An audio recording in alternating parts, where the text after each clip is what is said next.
আসসালামু আলাইকুম। Chapter valuation of গুডউইলের 8 নম্বর ক্লাসে সবাইকে স্বাগতম। ক্লাসটা একেবারে ফুল স্ক্রিন করে দেখো, দেখতে যাতে কোনো অসুবিধা না হয়।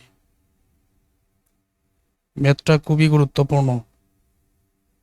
From the following information ascertain the value of goodwill of Hasan limited.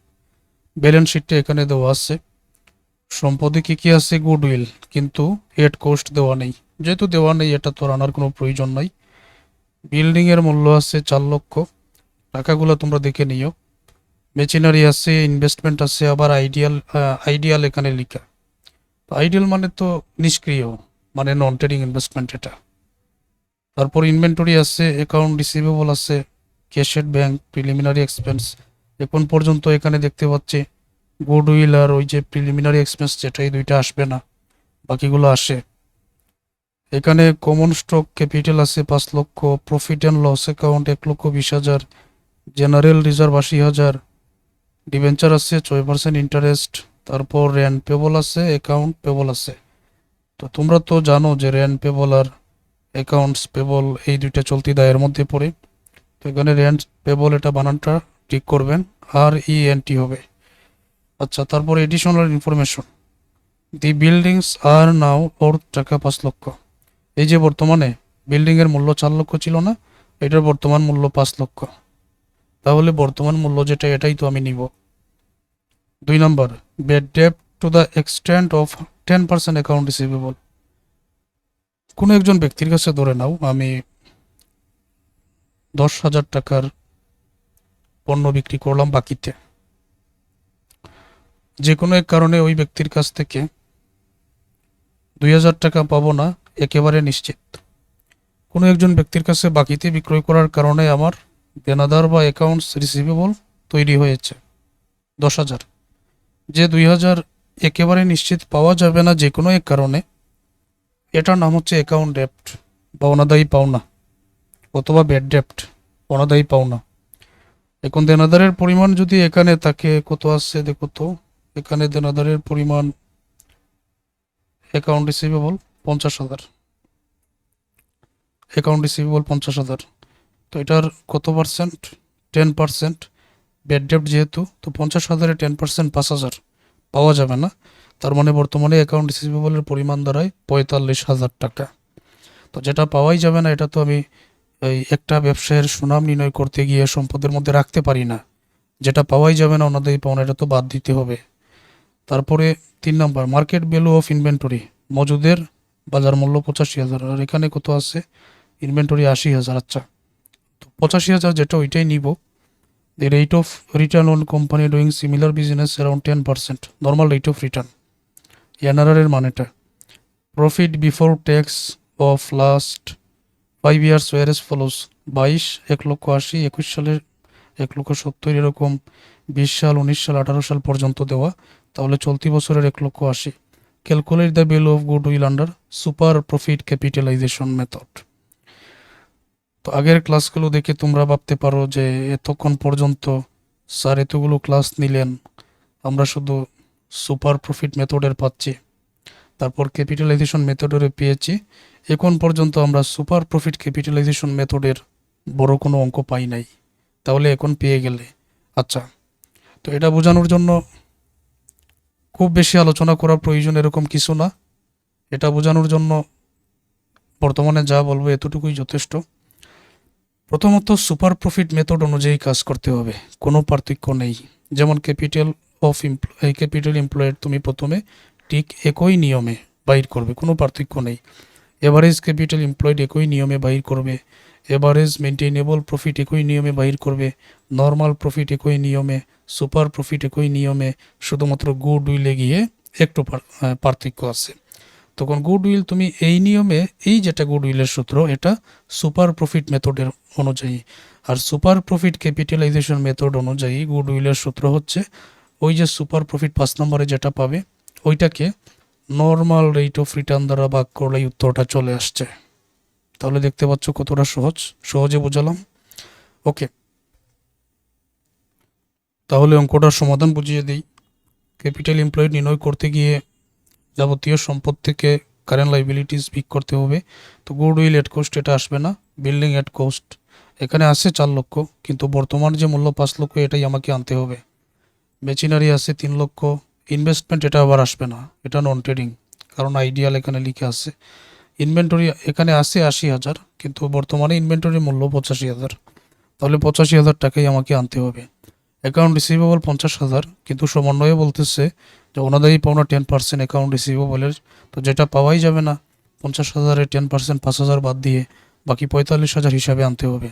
Cash at bank 40,000 যেটা আছে ওইটাই আসবে, আবার প্রিলিমিনারি এক্সপেন্স আসবে না, তাহলে এখান থেকে গুডউইল, তারপর ইনভেস্টমেন্ট, প্রিলিমিনারি এক্সপেন্স এগুলো আসবে না, এটা আমরা সহজে বুঝতে পারলাম। চলতি দায়ের মধ্যে রেন্ট পেবল, অ্যাকাউন্টস পেবল এই দুইটা আসবে না, মানে এই দুইটা চলতি দায়। তো দেখো, ক্যাপিটাল এমপ্লয়েড, বিল্ডিংয়ের বর্তমান যে মূল্যটা 5 লক্ষ সেটাই আনা হয়েছে। মেশিনারি আনা হয়েছে, ইনভেন্টরির বর্তমান মূল্য 85,000 আনা হয়েছে। অ্যাকাউন্ট রিসিভেবল 5,000 থেকে 5,000-এর 10%, 50,000 থেকে 50,000-এর 10%, এখানে যদি 5,000 বিক করি 45,000। ক্যাশ এট ব্যাংক 40,000, তো এখানে যোগ করলে, যেটা লেখা হয় নাই এখানে, যোগ করলে 9,70,000 হওয়ার কথা, 9,70,000। তো এটা ঠিক করে নিও, 9,70,000 এখানে আনা হলো। এখন টোটাল অ্যাসেটসটা তো পেয়ে গেলাম। কারেন্ট লাইবিলিটিসের মধ্যে দুইটা আছে, রেন্ট পেবল, অ্যাকাউন্টস পেবল, দুইটা যোগ করো। 2 লক্ষ উপরের টাকা থেকে বিক করলে 7,70,000। ক্যাপিটাল এমপ্লয়েড আমরা সহজে পেয়ে গেলাম। এখন বাইর করতে হবে এভারেজ ক্যাপিটাল এমপ্লয়েড। ক্লাস একেবারে ফুল স্ক্রিন করে দেখো, দেখতে যাতে কোনো অসুবিধা না হয়। এভারেজ ক্যাপিটাল এমপ্লয়েড, উপরের যে ক্যাপিটাল এমপ্লয়েড এটা প্রথমেই নিয়ে আসলাম, তারপর অঙ্কটার মধ্যে দেখি আমরা কি কি আছে। এভারেজ ক্যাপিটাল এমপ্লয়েডের নিয়ম অনুযায়ী যে আগে ক্যাপিটাল এমপ্লয়েডটা আনতে হবে, ওকে। তারপর কারেন্ট ইয়ার যে প্রফিট আছে, কারেন্ট ইয়ার প্রফিট আছে। নন ট্রেডিং ইনভেস্টমেন্ট থাকলে ইন্টারেস্ট বিক করতে হবে, আমরা জানি আমাদের অঙ্কের মধ্যে নন ট্রেডিং ইনভেস্টমেন্ট আছে। আবার ডিবেঞ্চার থাকলে এটার ইন্টারেস্ট প্লাস করতে হবে, ডিবেঞ্চারটা নেই, ওকে। তার ডিবেঞ্চার আছে অঙ্কটার মধ্যে আছে, তো দেখে নিব। তারপর ডেপ্রিসিয়েশন থাকলে মাইনাস, ব্যাড ডেট এক্সপেন্স থাকলে মাইনাস, তো এগুলো অঙ্কের মধ্যে আছে। অবশেষে ইনকাম ট্যাক্স বাদ দিয়ে টাকাটা পাবো 2 দ্বারা ভাগ করে, এখানে এভারেজ ক্যাপিটাল এমপ্লয়েড পাওয়া যায়। তো লক্ষ্য করো এই অঙ্কটার মধ্যে এই যে ইনভেস্টমেন্ট নন ট্রেডিং 50,000, কত পার্সেন্ট এটা কি দেওয়া আছে? তো নন ট্রেডিং ইনভেস্টমেন্ট এটা দেওয়া নেই, যেহেতু আমরা এটা 10% ধরে নিতে পারি, আমরা আগের অঙ্কের মধ্যে দেখেছি। তাহলে 50,000-এ 10% নিব, তাই না? 2 নম্বরে আসো, এই যে ডিবেঞ্চার 6%, 1 লক্ষের 6% এটা যোগ করব নিয়ম অনুযায়ী, ওকে। এখন অঙ্কটার মধ্যে ডেপ্রিসিয়েশন এটা কি আনতে হবে? এই যে বিল্ডিং যেটা বলা হয়েছে, বিল্ডিংয়ের যে বর্তমান মূল্যটা এখানে 5 লক্ষ বলা হয়েছে, আমরা চাইলে এটার অবচয় আলাদা করে ধরে নিতে পারি। একটা বিল্ডিং তৈরি করা হয়েছে, এটা তো সারা জীবন এক থাকবে না, এটা তো অবচয় আছে। তো আমরা এটার অবচয় কত পার্সেন্ট দেওয়া নেই, আমরা 5% ধরে নিতে পারি, 5% ধরার নিয়ম আছে। তাহলে 5 লক্ষের 5% আমরা অবচয় পেলাম।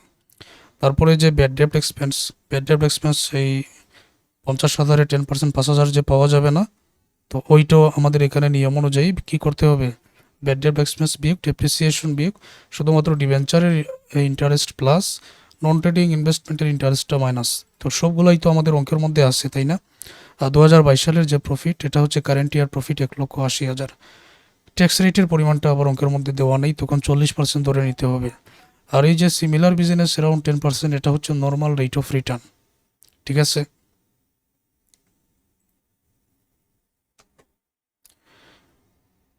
কারেন্ট ইয়ার প্রফিটটা নিয়ে আসা হলো 1,80,000।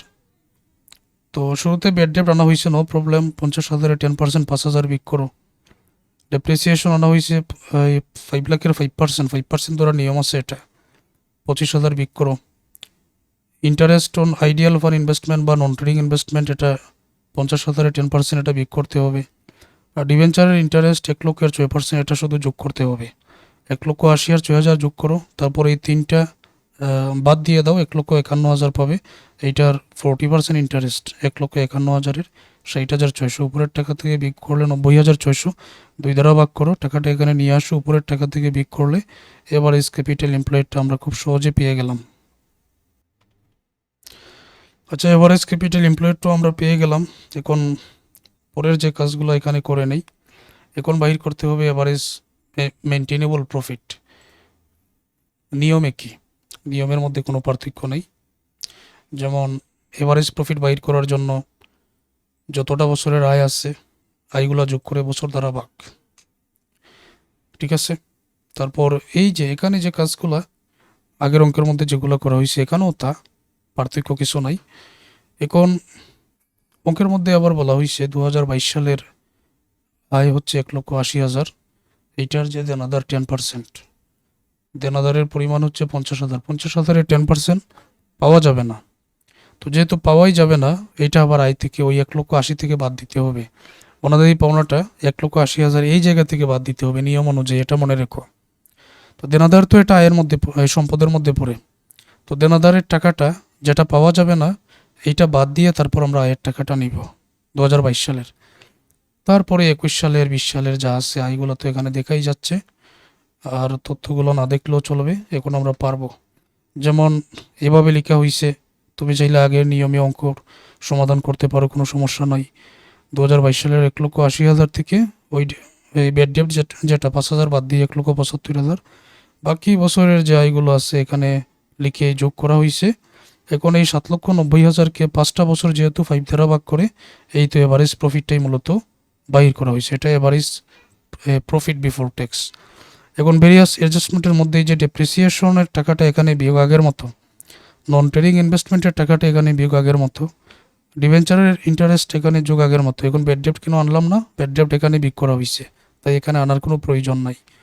তারপর টাকাটা যোগ বিয়োগ করে 1,58,000 আর 6,000 যোগ করো, বিয়োগের 30,000, এখানে 25,000 + 30,000 বিয়োগ করে 1,34,000 টাকা।